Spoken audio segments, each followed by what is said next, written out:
Welcome, everybody, to our February 9th meeting. Please join me in the Pledge of Allegiance.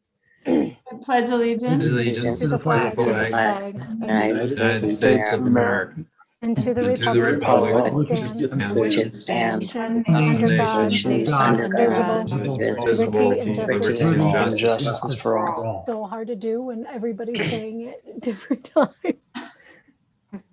and the four-way test of the things we think They are due with the truth, fair to all concerned, will will goodwill and better friendship will be beneficial to all concerned.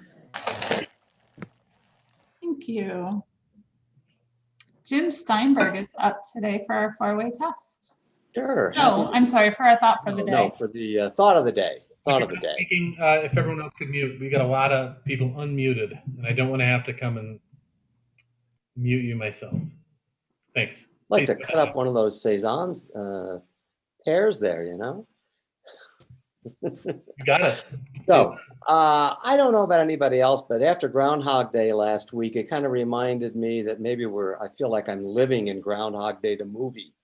Today is day 334, since we all kind of shut ourselves away or began to.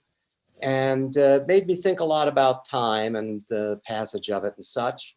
And so I have two thoughts about time today. The first, Leo Tolstoy wrote in War and Peace that the two most powerful warriors are patience and time. And Douglas Adams wrote in The Restaurant at the End of the Universe, time is nature's way of keeping everything from happening at once. That's it. Back to you, Jillian. Thank you, Jim. Those were great. Will you send those to me, please, so I can include them? Sure. Thank you. Not greeters, guests and visiting Rotarians. Who's visiting today? We'd love for you to introduce yourselves. I have a guest, Jennifer McNeil. Say hi, Jennifer. Hi, everyone. Thank you for having me again. Hi, Jennifer. Thanks for joining us again. Is that it? Excellent. Lots of Rotarians on the call today. And now on to announcements. For the first announcement, I'd like to thank Holly Rogers for serving as our secretary for the last 5 years. She and Tiffany Leeson have been working together for Tiffany to take it over, and she was ready to do that. So yesterday, the board accepted Holly's resignation and brought Tiffany on as the new secretary. Thank you so much to both of you for what you've done and what you've signed up to do. Really appreciate that. Tiffany, would you like to go ahead with some readings? This is the first readings for Sarah Lofgren and Chuck Cirasoli. If anybody has any issues or concerns, please reach out to myself or any board member, and we will have their second reading at the next meeting, Julian, and then they will be new members. Thank you. Thank you. We're excited to have Chuck and Sarah join in the club. John Weigel, would you like to go next? Yeah, and I'm putting on the farm to table dinner again this summer, maybe 2 of them, and I'm seeking somebody to help me organize some volunteers for that. Try to get 6 for each dinner if we can, and whoever volunteers gets to eat and hang out and have fun and work about half of the time. So if you want to let me know, could use your help. We will have people shoot you an email when they volunteer for that. Thank you. I'm looking forward to that. Eric Revisa. Hi, everyone. Yesterday, Brett and I presented to the board officially the idea for our fundraiser this year. That that fundraiser is the poker run, the snowmobile poker run. We've decided on Saturday, March 20th to be the date. It's going to be a one-day event. Anybody who has a snowmobile, it's very easy to participate. Hi, Brian. We're all seeing Brian. Hello. Brian has snowmobiles, maybe extras, who knows. The rest of the, sorry, I got something in my throat right when you called on me. There are some snowmobile rental companies in the Valley that will be able to offer their machines for you to rent. We haven't collaborated with them yet, but we will very, very soon.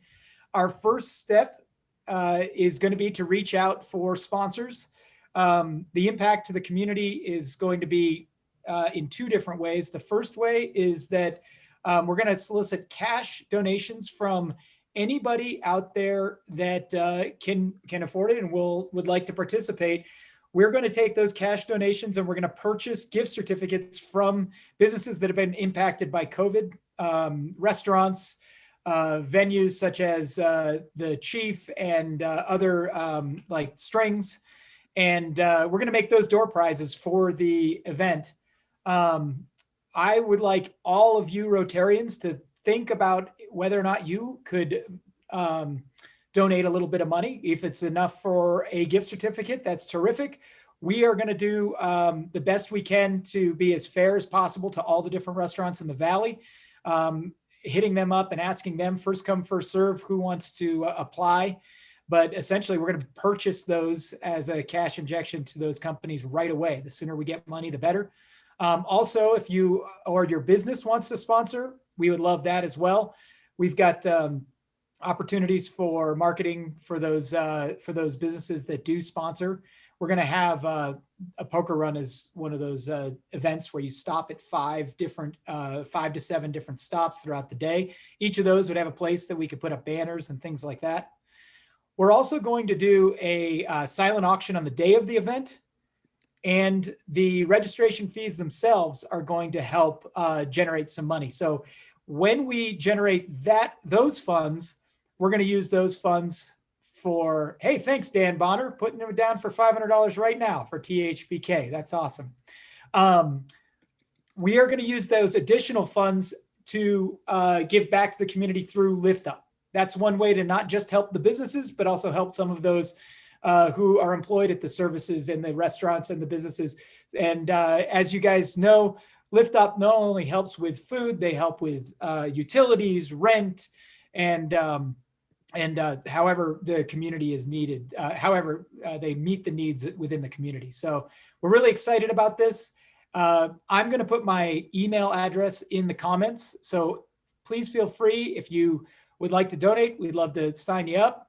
Also, if you have any leads, please send me leads. We will ask anybody that you have an idea for. Feel free to send me an email. Please don't put them in the comments. Send me an email so I can track the info. And we're pretty excited. We've got this thing rolling so far. Angela can bill people, which is terrific as well. So that's awesome. Oh, Pete, Kit, you guys are amazing. $1,000. I'm just going to stay on here. All right. I'm just going to go each one of you one by one and just hit you up. Is that fair? And the rest of the meeting is just Eric asking for money. Yeah. So we got the world here. All right. I think that's enough. If I missed anything, you guys are in the board meeting. You feel free to chime in. Brett, if you're on the call or on the Zoom meeting, please feel free to chime in. Eric, can I ask a question? Sure. Would you prefer us to give you the money, or is it something that we could possibly go out and purchase a gift certificate at a restaurant and then give it and then donate it back to you? I think our plan is to do it with cash, and that's in order to be as fair as possible. We're going to try to make a community-wide announcement. Now that we have some actual money to spend, we're going to try to make community-wide announcement very soon, get it out to the restaurants, that they provide us their contact info and let us know that they're interested. That way it's as fair as possible. We don't just hit a couple restaurants 10 times over and miss some other ones that are actually in need that might be falling through the cracks. We're also, sorry, the other one that I want to get on the list is gyms, yoga studios, fitness studios. Those are other great places that we will be able to buy gift certificates to. and make those part of the door prize package. Thanks, Eric. Carl Gills is not on the call today, but he has been working hard at a bylaws revision, and the board has reviewed that and approved it. Bylaws will need to be approved by the membership. So he's going to send it out later this week, and we will need at least 33% of you on the call next week, which shouldn't be a problem, but just so you know, to make it a priority. So when you get that email from him later this week, please take a few minutes to review it and send him any questions ahead of time so that we can help him close the door on that. He's put a lot of hard work into it. And then are there any other, Larry, do you have an announcement? Yeah, I apologize for being the person with bad news all the time, but I'm kind of a nerdy scientist, and I've been following the incidence of COVID over the last year. I put my graph on my Facebook page if anybody wants to see it, but the bottom line, if you can see this, is that Routt County is spiking in a really, really scary way. It's almost 7% incidences, and the slope of this, so it's the percent of the population over time. And so this 7-day average spike in Routt County is as high as it has been anywhere in the country since COVID started. So I don't want to have the mountain closed. We really have to be very careful about where we go and wear masks and distance and stuff like that. Sorry, I'm the keeper of bad news, but it's really shocking to me right now. I've got an announcement, Jillian. This is Ian. Sorry, I emailed it to you just about 15 minutes ago.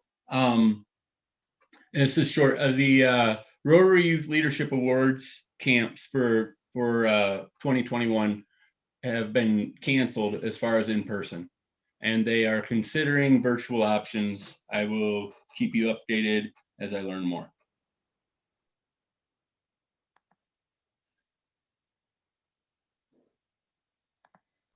Thank you. Are there any other before we move on to our presentation? All right, John Weibel, would you like to introduce our program today? Sure, computer problem. Anyway, today we have a talk on why I gave up an incredibly comfortable life to make a difference in the world. It's been really frustrating to me trying to get others to see what is quite obvious to me. Our food has lost 50% of its nutritional value in how it's raised. It's increasingly difficult for young people to get into agriculture. And regenerative agriculture has the ability to rapidly draw down atmospheric carbon.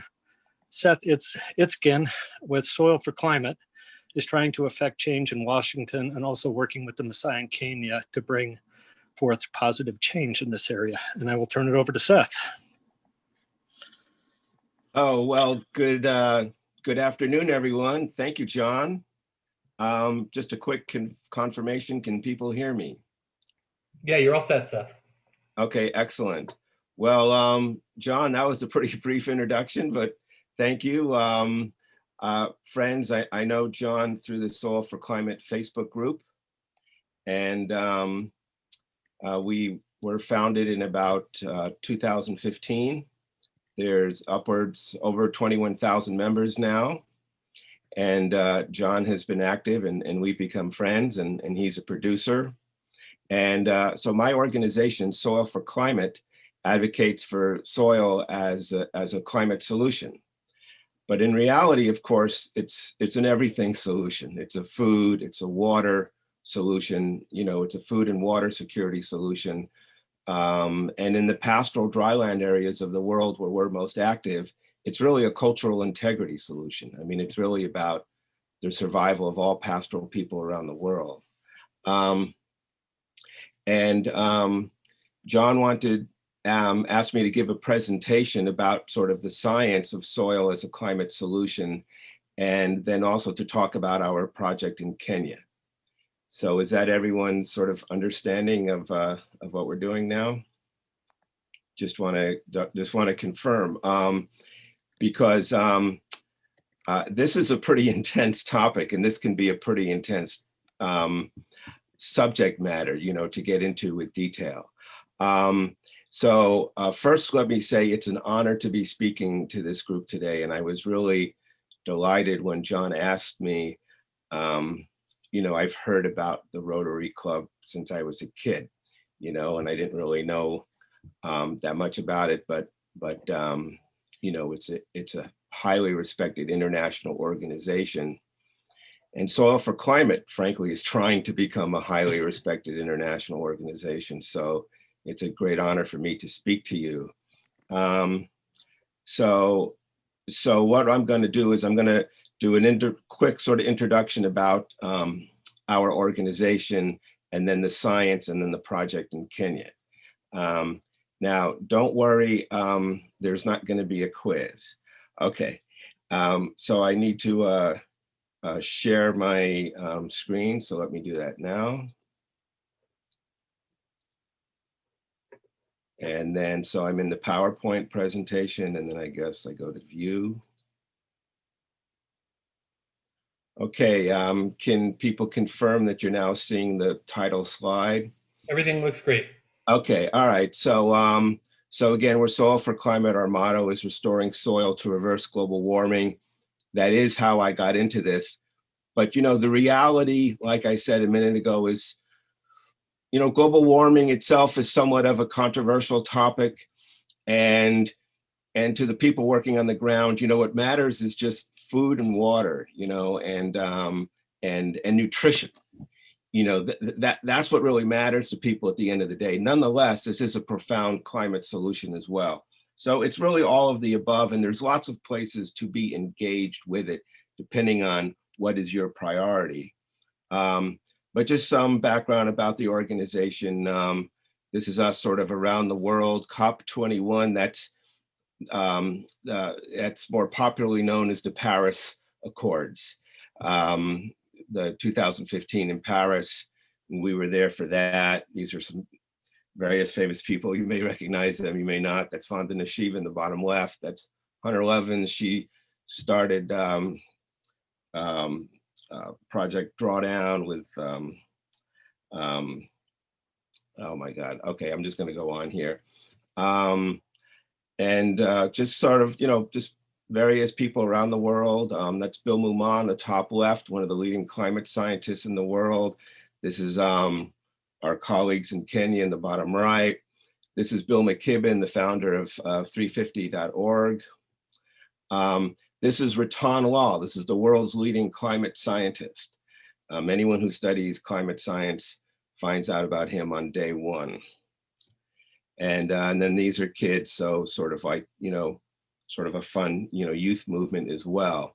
I always start with this slide to sort of, I mean, this is a, you know, a sort of an epic slide. We've seen this before. Apollo 11, you know, 1970 something, you know, and it just happened by chance to catch sort of a full Earth. And it's profound. We've all seen it before, and it's become sort of emblematic of nature and awareness of the planet. But the point I want to make about this is really how thin the atmosphere is compared to the Earth itself. What we call the climate is really about a mile above ground. And then if you think about the water, about a mile deep, I mean, it's roughly a mile of everything that we consider the climate, all life on Earth, the atmosphere, the clouds, the storms, and the Earth is 8,000 miles in diameter. So it's 1/8,000th the diameter of the Earth. If this were a bowling ball, it wouldn't even be the thickness of polish. And so it helps make the point that we really can impact the climate. You know, from the Earth, from down here. As humans, it seems impossible. But when you think about really how razor thin everything that we consider the climate to be, it is in fact possible to impact it. Okay, so now getting to the point about soil, this is an actual, well, this is a photograph from an exhibit called Exposed: The Secret Life of Roots. The US Botanical Society put on this exhibit. And these are actual grassland plants that are hanging in front of a backdrop of a photograph. But these plants were grown in tubes. And then, they took the dirt off the roots, and you can see, actually, can I move my mouse? Do you see the mouse here? Yes, when I we do can. that, do you see it? Yep. Yeah, so you see how the roots are even folded? See that? Almost like braids, because they were how long they would have been naturally. This is typical, like Texas blue stem, tall grass prairie. This is what we call healthy tall grass prairie. But the point here really is, oops, oh, that's interesting. Okay, is the soil itself. There's your carbon reservoir. So this is the climate conversation. The grasslands are a reservoir of carbon on the earth, on the sort of the terrestrial aspects of the earth, and they're the largest reservoir of it. And then this slide just sort of shows that. I know a potentially confusing slide, but kind of what I want you to see here is this part down here. See the bottom left where it says soil 2,300? That's 2,300 billion tons, or 2.3 trillion tons of carbon in soil. Now compare that with the atmosphere, about 800. So you've got 2,300 compared to 800. And then the biomass above ground is 550. The point is there's more carbon in soil than in the biomass and atmosphere combined. So this really is the game changer here. And so slight changes in soil, one way or another, either degradation or through improvement, will significantly impact the loading in the atmosphere. That's the point of that slide. And then the current contributions from fossil fuels is around 9. And then the net increase each year is about 4. Okay, and this is just sort of a simpler way of looking at that slide. There's basically the source, which in this case is the emissions, and then the 3 sinks. It's called sources and sinks. And there's the ocean, it dissolves, it becomes carbonic acid, which is a bad thing. It goes into the atmosphere, which leads to global warming. So these two are bad, but this is good. You want uptake in the terrestrial sphere. This is a good thing. And so the whole role of the climate movement, including us, is to reduce this and increase that. Now, the narrative has always just been on this side, right?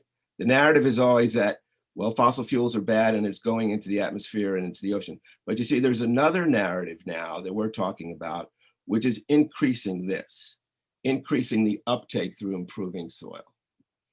And in some respects, if we were going to end the science part of it, that would be the major point right there. And this is another illustration that sort of shows the same thing, but just a different way of seeing it.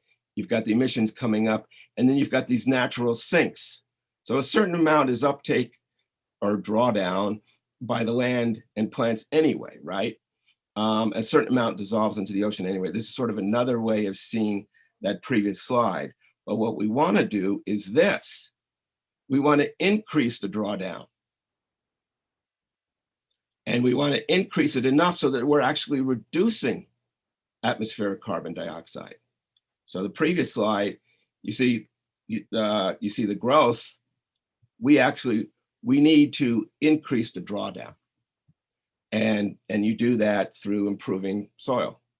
And that's where the regenerative grazing comes in. Now, listen, folks, I know you're not really necessarily here to get a whole seminar. And you know, frankly, I have lots of slides on the science of all this.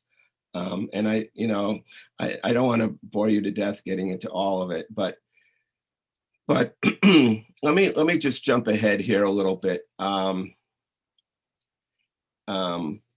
So you literally can see it. Like, the reason why soil is dark is because of carbon. That's why charcoal is dark. That's why graphite is dark. You literally see the carbon. And okay, so you can see it. And then it gets there through what's called the soil food web. You've probably heard of that. And this is a good point too that a lot of people don't get. They think that carbon gets in the soil through the decomposition of leaves. That's not how it gets there. It gets there through the roots. The roots are emitting root exudates. It's almost like sap that comes out through the roots. That's actually how the carbon gets into the ground. And the reason the plants do that is they're literally feeding the soil food web.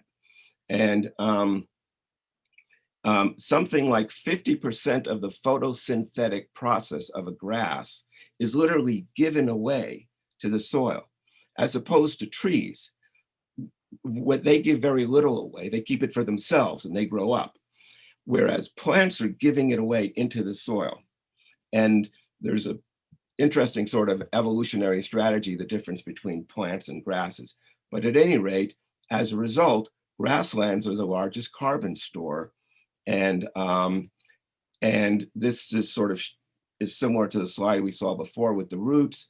And as the carbon goes down, the ability for the soil to hold water goes up. Well, as the carbon goes down into the soil, and that increases the water table, and that provides more surface water. And that's where surface water comes from. It literally comes from the water that's in the soil. Now, this is a major issue in the dryland areas like Kenya, where we work, that I'll get into, because obviously they're facing desertification. And desertification is really just the process of soil losing its carbon. That's what desertification is. And reversing desertification is bringing carbon back. Well, grasslands, of course, evolved with grazers. We'll get to that in a second. Well, the principal ways that people think about in terms of improving the terrestrial sphere, if you will, typically people say reforestation. Yes, obviously that's helpful in areas where it's naturally a forest.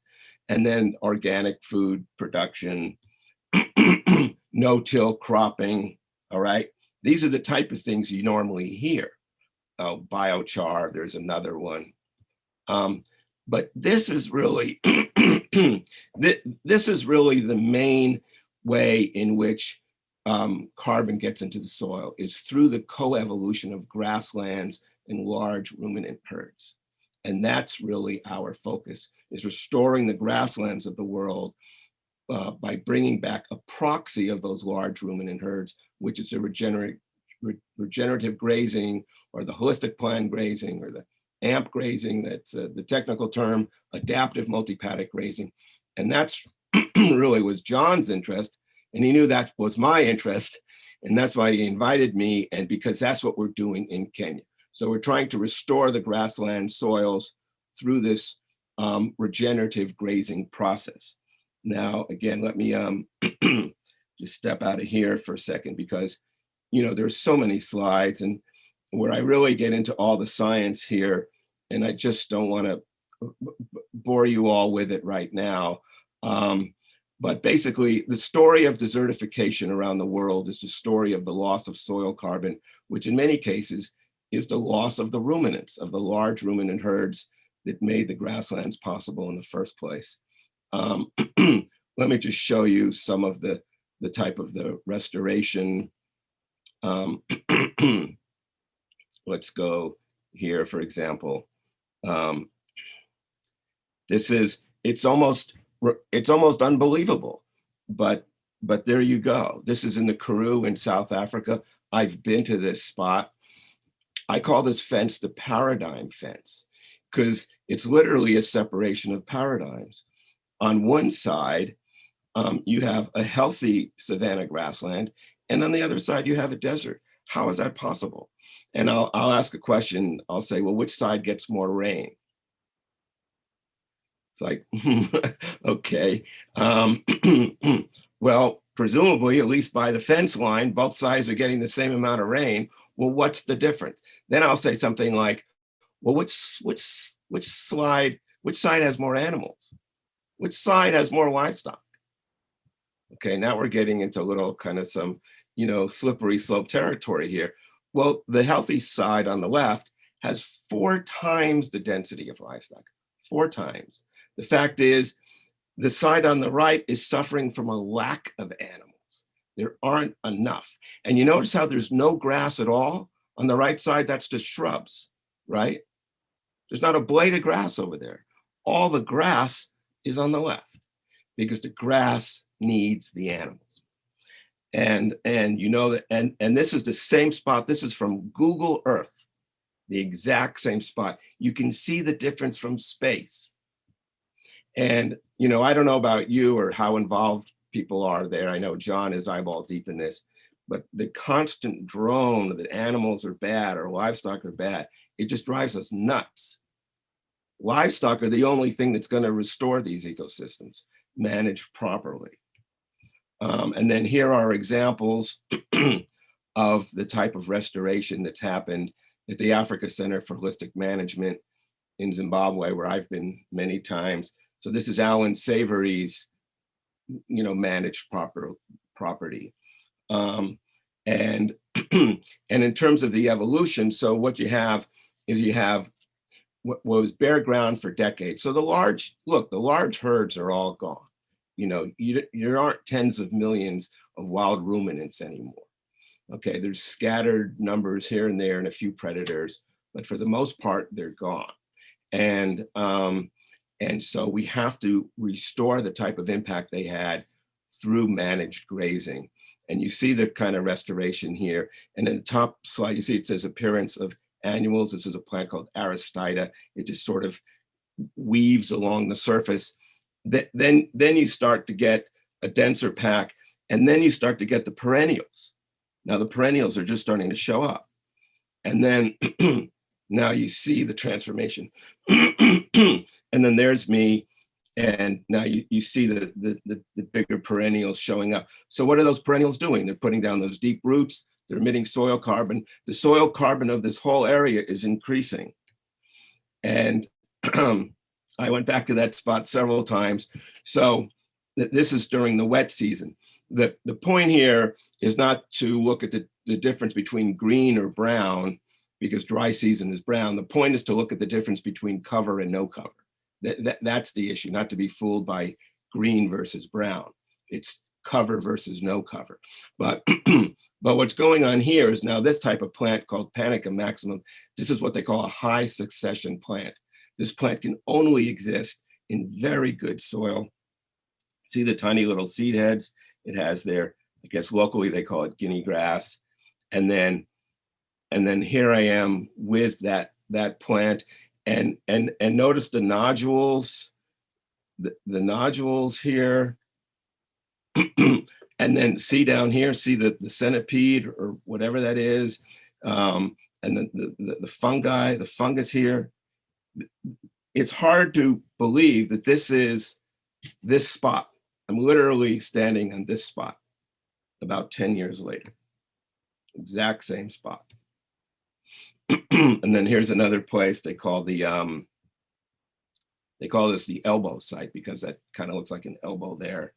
And then, yeah, there's elbow, and then here's the transformation, and that's Alan Savory. And then I just superimposed the two. Here's a restoration in Mexico. So this is an earth dam. Okay, so the purpose of this is just to capture rainwater, basically, right? And you see there's no grass, and you could see the gullies forming here. The water just runs off into that. Now look at this restoration, exact same spot. See the line here? Exact same spot. Now let me see. Okay. Now, which here's a question for you. Which slide has more water in it? Ah, trick question, huh? Okay, well, I'm told that this was the result of a 1-inch rain, and that now they can get 6 inches of rain and not have standing water in the depression. There's conceivably 6 times more water in this slide than in this one, right? It's in the biomass. Okay, so now you know it's a water solution. Okay, this is Gabe Brown. I tell you what I'm gonna do now. I'm going to, I think you guys get the point. So I'm going to skip all the science. There's a lot of science in here. Let's just jump to the Kenya project. So the project in Kenya is, we call it Enkop Osiligi, which means the promised land. Let me just give you a quick story about the background of that. So my colleague in Kenya, his name is Dalmas Tiampati. I was just trying to think of just a name for our project, just so almost like a placeholder. So I had called it Hectares of Hope. Now look, I know that's a corny name, all right, and I wasn't intending it to be the final name anyway. It was just sort of like a placeholder name. But so I called it Hectares of Hope. But the point of the story is that when I said hectares, Dalmas literally like he had this look of horror on his face, and he said, "No, we can't call it that." And the thing is, I knew it was a corny name, but I was surprised at his reaction. I mean, he really had a visceral reaction against that name. And I said, well, what's wrong with it? I mean, I know it's not great, but why are you reacting? He said, oh, well, we can't use the word hectares. And I said, why? He said, well, we consider that a term of imperialism. The British introduced that term. And I'm like, oh, then you kind of feel the tingles on your skin. And then there's that whole concept of dividing up land into these little units is so, it has a visceral response from them. And I said, well, what do you call it? And he just said, well, we just call it land. So then how would you say hopeful land?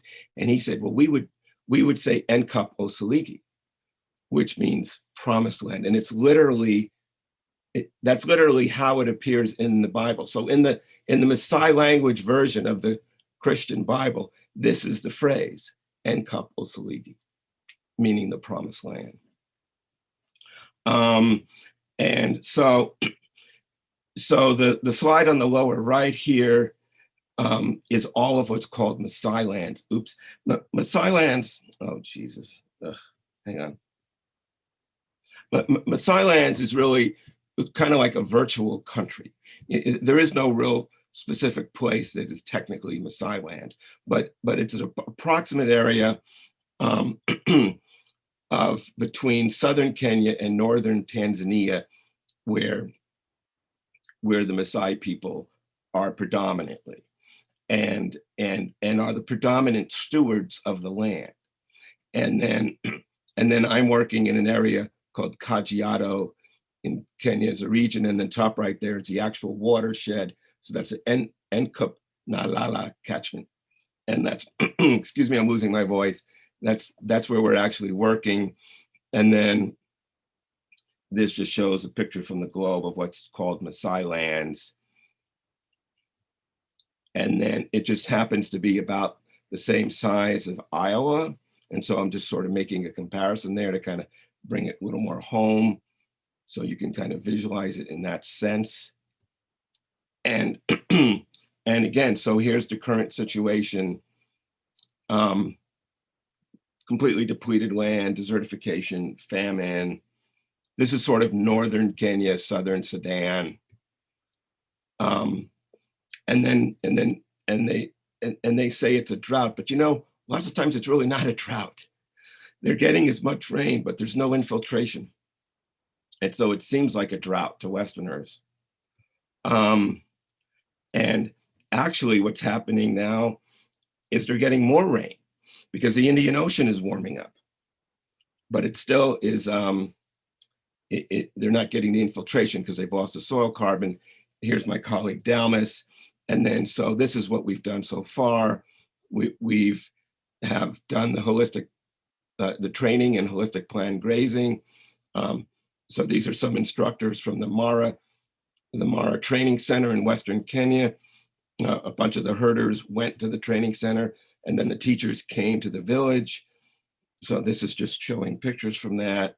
And so they've been trained in the holistic plan grazing. So the Mara Training Center is the Savory Institute hub in Kenya. So they're teaching the savory method of holistic plan grazing.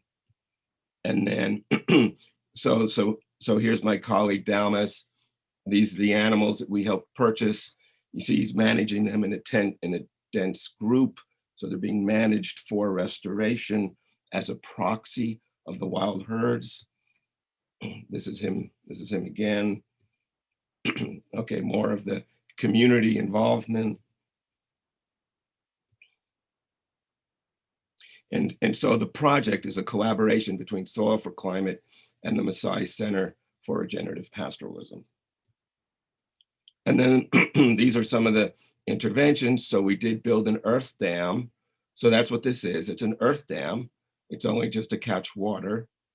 So it's like the previous one that you saw earlier.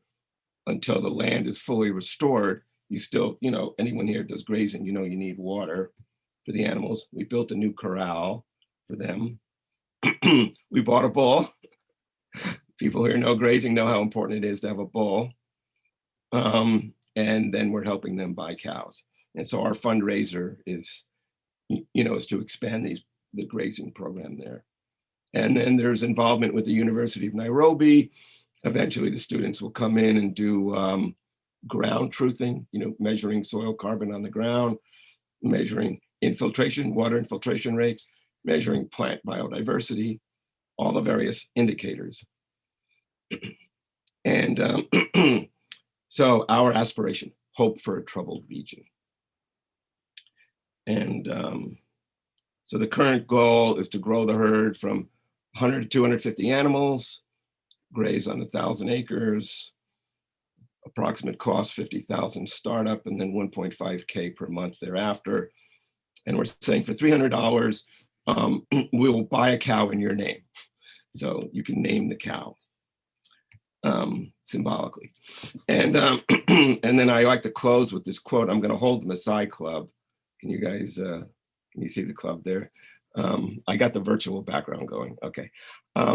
So the expression is Ore Oro Roro Modiak Enkateng Nemaye. The literal translation is, he who stands on cow dung will never die. And I like to have an interpretation, which is, a culture that maintains healthy soil will persevere. And then there's my final slide. That's Dalmas's son, Chichi. He considers me his uncle at this point. And there he is wearing a Soil for Climate hat. And this is my image of hope for the future. Thank you. Thank you very much, everyone. Thank you. Thanks, Seth. I went ahead and stopped your screen sharing because I'm sure we're going to have a lot of questions. I see John Weibel has his hand up. So John, why don't you go ahead and start us off? I hear a lot from people around the world that we can't raise the same amount of cattle on the land as, we can't raise the same amount of food. How is it possible that, we can grow as much food? I guess I'm kind of trying to set you up for Gabe Brown and how much the forage growth increases exponentially when you start doing this. Yeah, so basically we've been living in what I call a scarcity paradigm, and our whole view of the world and food is based on scarcity. And we need to move to an abundance paradigm. And when you start managing the animals this way, the land responds, like you've seen. And that's, everyone who does holistic plan grazing is familiar with this. The land actually responds faster than the herd can increase to keep up with it. because literally in a single year, you can have double the plant growth, but your herd size isn't double in a single year. And that's why you need to breed up or sort of buy to get started, to grow the herd. And so we really have an anemic view of land and land health. And we can be producing much more food in the form of meat, and we can be doing crops in a rotation with meat or grazing, which is of course what Gabe does, right? He still grows soy, but he grows it as a cover crop in rotation with the grazing. But the whole grain market, well, okay, I mean, John, I have slides on this. I have slides on the soybean industry and all of that. Basically, where all the good tall grass prairie was, Iowa, Kansas, Illinois, is in soy now, right? Soy and canola and pea. It used to be all tall grass prairie. There's almost no tall grass prairie left at all. So we can't continue to do that. We have to convert those lands back to tall grass prairie with grazing. So if we're going to survive as a species, we're not going to be eating grain. Like, forget it. There isn't going to be soy. There isn't going to be canola. There'll be a much smaller percentage of it, and there's going to be much more meat, in fact. And that's why the whole less meat argument is just completely backwards. It's based on a misunderstanding between the role of ruminants in soil and climate. Well, and Seth, we can switch to agroforestry, where we could, like out in Iowa, we can plant nut trees along the edges of the pastures, like the savannas had, where we can be harvesting nuts to put into flour. And you can produce about, I think it's 4 times more flour from nut trees than you can from cereal grain crops. And we could go to nut breads and everything else. So there's so much potential if we can shift our paradigm and get people to see differently on how things have been done. You know what, if you give me the screen share back for a second, let me just bring up that slide where I show, I'll be quick with this. I promise. No, I promise not to bore you. Let me just go right to those slides here. Yeah, let me just show you these real quick. So this is your precipitation. So there's a sort of magic range here between like 15 and 35 inches of rain a year. That sort of defines what we call prairie, that range. And this is where the tall grass prairies used to be. See, you can go back and forth. And then I superimpose, you see how I superimpose that over the rain map. And then, so now you see that. And then look at where the soybeans are. Bang. See, this is the best soil in the world. Used to be, and now we're growing soybeans on it. This is your plant-based diet future, destroying soil with chemicals. So I didn't have time to get into all these slides before, but now you get the point. So now you get flooding in Davenport, and then just the other day we had a seminar, and Ray Archuleta said, we don't have a runoff problem, we have an infiltration problem. See, the issue isn't runoff, the issue is infiltration. There's no more infiltration. It used to be tall grass prairie back here, right? Do you mind if we interrupt to get to a couple more of the questions? Yeah, go for it. Sarah, you want to go? Yeah, sure. So I guess 2 things. One, there is a movie on Netflix called Kiss the Ground. It's a documentary, and it's absolutely fantastic at really helping you understand some of the stuff Seth's been talking about in a little bit more detail. And a number of the names that have come up, like Ray Archuleta and Gabe Brown and Alan Savory, they're all highlighted in this movie, and it's a really, really good documentary. Seth, thank you for your presentation. I wanted to ask you, obviously, well, not obviously, but what you've talked about, some of the benefits of taking care of the soil are higher nutrition, better water management, and then also the ability to sequester carbon in the soil. Do you know what is the potential in the area we live in northwestern Colorado, which is quite high in elevation and has a short growing season, for what is the potential for greater carbon sequestration through rotational grazing? Yeah, so the typical range in terms of loss or gain is approximately from around let's say 2% soil organic matter to 6, something like that. That's sort of like the ballpark, and those are the number. Those are soil organic matter is the common metric, and most good soil. I mean, Gabe's now is up to 8. I mean, that's considered very good. But most degraded soil is down around 2. So there's that range from 2 to 8 or 2 to 7 or 3 to 6, you know, that's kind of like the range there. And each of those is 20,000, I'm sorry, is 8 tons of carbon per acre. So if you go, for example, from 2% soil organic matter to 3% soil organic matter, you've added 8 tons of carbon per acre. Okay, and then each of those gives you another 20,000 gallons of water holding capacity per acre. So if you increase your soil from 2 to 3 or 4 to 5 soil organic matter, you've added the ability for that soil to hold 20,000 gallons of more water per acre. So it's profound, the ecological response to increasing soil carbon. So as far as Western Colorado or whatever part of Colorado you're in, I mean, I don't know exactly, but that's sort of like the range from around 3% SOM to 6 or 2 to 7, you know, something like that. Thank you, Seth. Eric, you're up.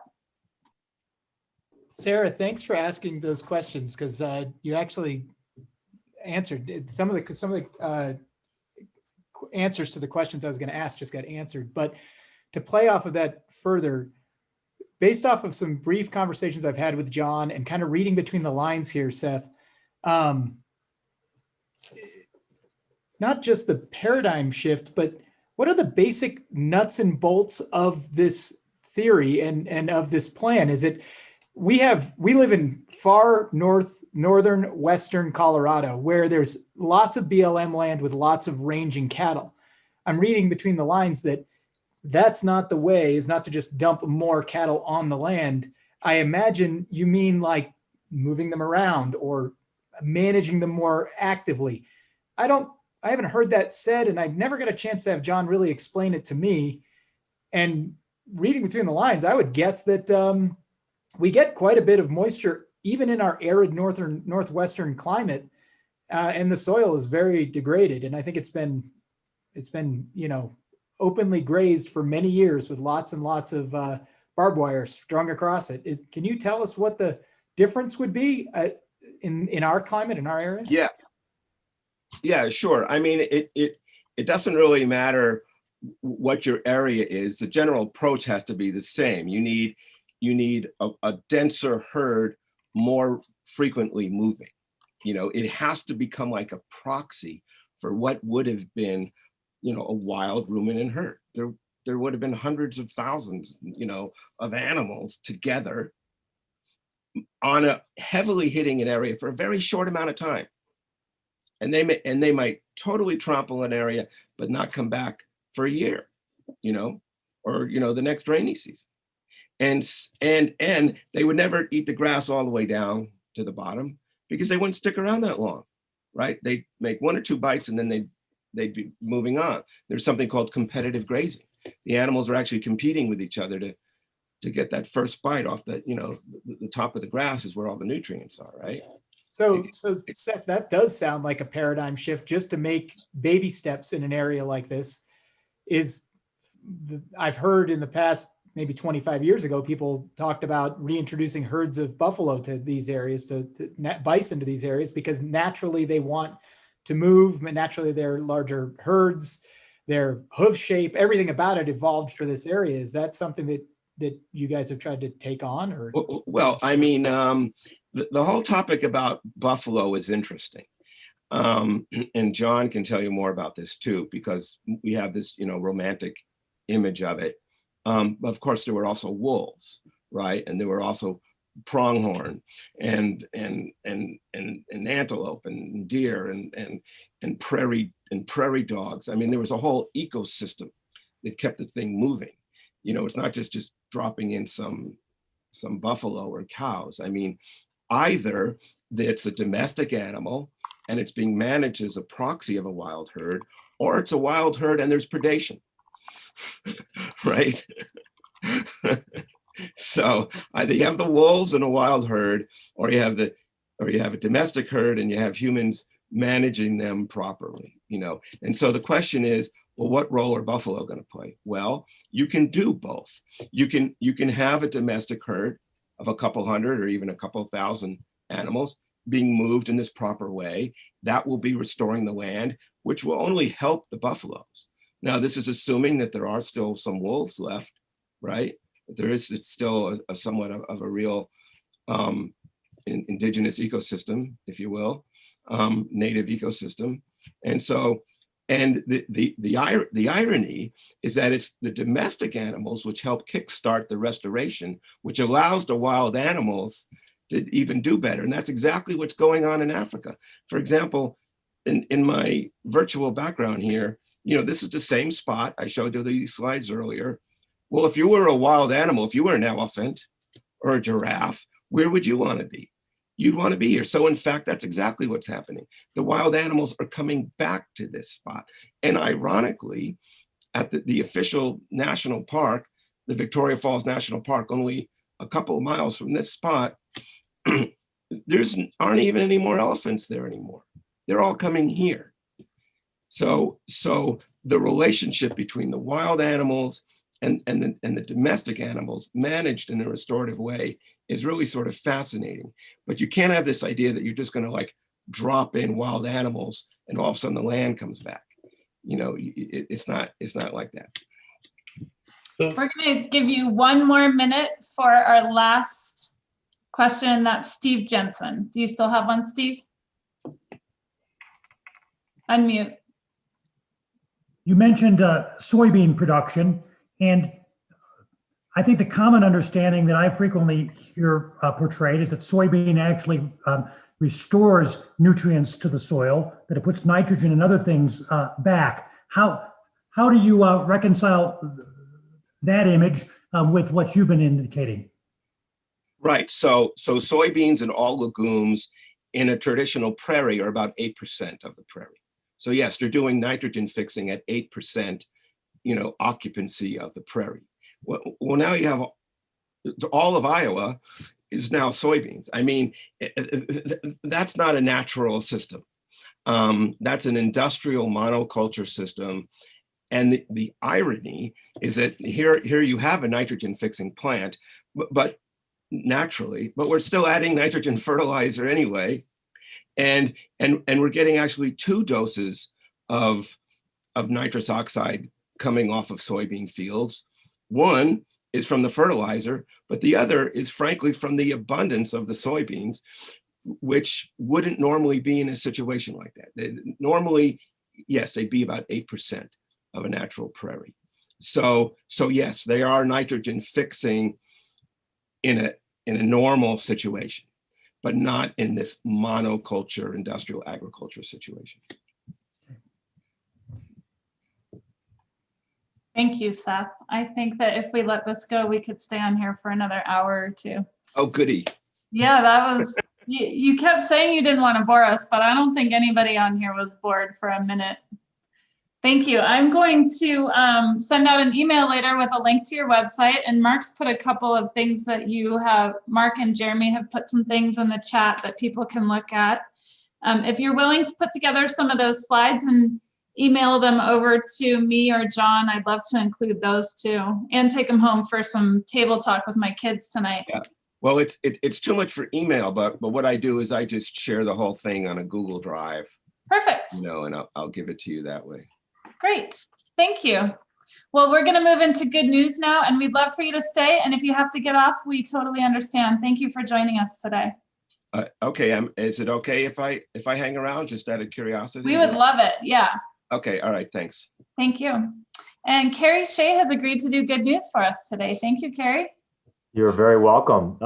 Actually, I was attempting to pass it over to Eric Urbisa, given the quickness of his fundraising activity, but I'll do my best. I know the past couple of weeks have been tremendous for our visitor Rotarians and guests. To let you know, instead of fines here in the Steamboat Rotary Club, we actually came up with the idea of good news, where we share personal stuff that hopefully, again, is of good and mild nature. And again, with that, donating some funds, our proceeds help support high school scholarships. Pleased to share with everyone on that, from my understanding from the board and sharing from prior meetings, that we're actually ahead of our budgetary plans with respect to donations. So I look forward to adding to that today. I'm going to kick off, Jillian, add a couple pieces here. Seth, thank you very much for the conversation today. I think it's near and dear to all of us, obviously, in the sustainability and the future health of the planet. I'm going to put in $20 for my two daughters. Actually, Margot is one of the first junior members of the Steamboat Sustainability Council. Her and another student at the high school have been nominated and now actively sit on that board. And Claire, our youngest, amidst this past year of tremendous amount of conversation at the dinner table on so many different fronts, but it has introduced the conversation, which has been awesome to see for the next generation that ultimately will be at their fingertips. She's gone so far as to start an Instagram page, the Steamboat Climate Justice, really getting involved in the conversation. So Seth, all the work you're doing, they actually sat in with me for a little bit today to hear your presentation. So appreciate that. So with that, I'm going to kick it off here. And it looks like, Mark, with your assistance, looks like Kit, I see on my screen to start off with good news. Hello. Well, today is my 68th birthday, and I'm celebrating 30 years in Rotary. And so I'd like to contribute $100 to celebrate both of those. Thank you. Happy birthday. Thank you, Kit. And Mr. White. Yeah, I'd like to I'd like to put in $10. My good news was I narrowly missed backing into Coleman as he was driving, as I was backing out of my driveway. But the good news was it enabled me to kind of have a conversation. I hadn't talked to Coleman in a while, and I was able to catch up with him. And the tough thing about, I think, COVID right now is just like, I feel like so isolated, and so it's like good to have these. It was good to have like a little bit of a feeling of kind of normalcy. And so it's good that I didn't hit him, but it's even better that I was able to kind of catch up with him. How about that? Instituting some accidents here just to get engagement. Yes, we are definitely getting to that point. I'm sure Debbie Aragon would be pleased to hear that, should you guys have connected on the vehicle side, but good to hear you didn't. Let's see, am I seeing any other hands? Any other birthdays? I know birthdays, puppies, anniversaries, going through the catalog here. If anyone registers any of those events, always good to share. Jennifer. Hi, I'm super excited. I presented a proposal to the Botanic Park Board of Directors this morning to host our first ever annual fundraising event this summer called Passport Through the Gardens. It will be held on June 19th. So I'm going to give 6 for June and 19. So you'll remember the date, $25. And I'd like to thank Holly Rogers, who is helping serve on that planning team. It's going to be the best times you've had since 2019. That's great news, Jennifer. Glad to hear it's getting back on board there. Thanks for sharing. Might have to, do we still have Lori online here? Lori, is there any opportunity for us to revisit the lobster conversation and putting lobsters in the basket for good old fashioned? Looks like we lost Lori, unfortunately. That's too bad. All right. Mark, you seen any other hands here? Am I Missing Yeah, any? a couple people just went up again. Eric Robisa, is that how you say that? Robisa? Oh, I think it's Rabisa, Erika Rabisa. Yeah. Rabasa. I'll take all of that. That's fine. It's about as close as anybody's ever gotten my entire life with that last name. So it's all good. First of all, I wanted to make sure that all you guys remember our friends John and Lee Sentner. I called them up a couple of weeks ago. Some of you know this, but I called them up a couple of weeks ago to bounce the idea of this fundraiser, the poker run, off of John. You guys know John loves riding Harleys all over the place in Texas, and he was very familiar with the idea of the poker run. He's also very closely connected to the Steamboat Power Sports guys and gave us a leg up. We're really hoping, fingers crossed, that those guys will be our title sponsor. We're making a push for them. And during the conversation, John and Lee personally donated $500 to the cause. So I want you guys all to give them a round of applause, say thank you, and send them a text or a note to say thanks when you remember them. My good news, I'd like to put in $25. My parents are in line, headed right now for the vaccine. Their appointment is in like 14 minutes or something like that. So any minute now, hopefully my parents get vaccinated in New Hampshire. And some other news. I think you guys know that my son, Jace, is 14 years old. He's a freshman in high school, and he's been a competitive gymnast since he was in kindergarten. Pretty committed kid. He's so committed that he decided to do online schooling instead of the hybrid program because he just wanted to train. He just didn't want to get quarantined and have his schedule changing throughout the year. And all of this with no chance of competition in the future. They hadn't had anything planned. Everything got canceled last year. And he's just been grinding and grinding away. And yesterday we found out that they're going to have COVID safe state competition, then regional competition, with an opportunity to qualify for nationals. So his world just changed dramatically. He's really proud that he's stayed focused, and he's got a shot at going to nationals out of the blue. So we're all blown away. It's a bit bittersweet because I think I just announced to you guys that March 20th is the day we've decided to have our snowmobile poker run. That, of course, is state gymnastics competition. So I'm sure I'll be catching the recorded Zoom feature, but I don't think we're going to be allowed to go in person anyway. But we're going to be cheering them on and hoping the best for them. So that's my good news.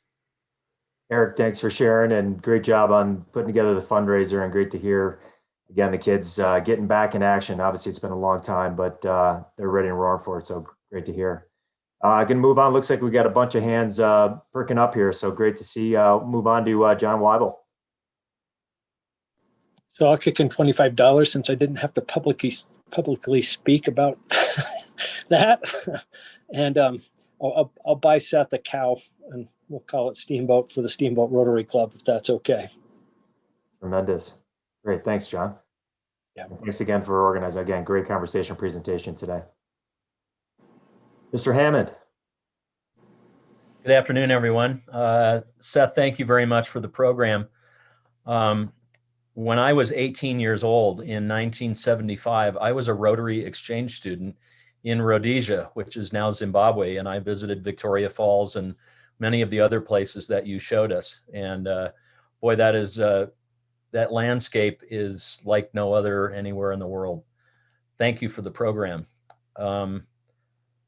Many of you might not know that April 5th is the first day that they will start conducting jury trials at the courthouse.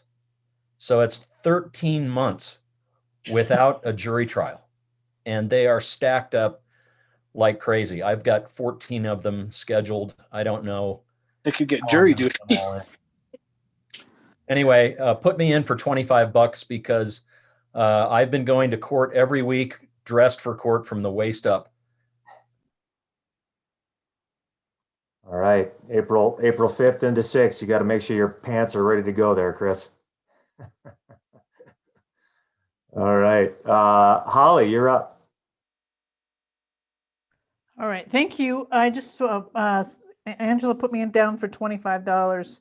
I wanted to thank Tiffany so much for taking over my duties for me as secretary, and I will continue to be a Steamboat Rotary member. I'm very excited to kind of step down and see what happens next. So just wanted to let you know I'm not leaving the club, just leaving the secretary duties. We did not approve you leaving the club, so it was never an option.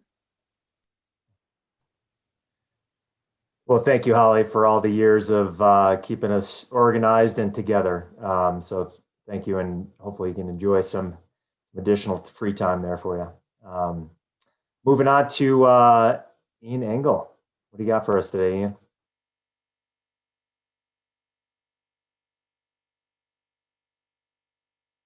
No, I'm not muted. Ian Engel, I wanted to thank Holly for your service. It's gonna be different not having you in that role. You've kind of been a staple there. I'll put in $10 for good news, please, Ange. And great presentation. There's something about reconnecting with the very nature of our being amidst the natural dissonance that affects us through artificial intelligence, and as we navigate through this virtual world, which has been even more more of an issue, I think, with the pandemic and isolation. It's kind of a false facade, and it separates us from really who we are as natural animals and beings. And the good news is to live in a place where respect and appreciation for nature is a shared community value, and I'm just feeling that right now.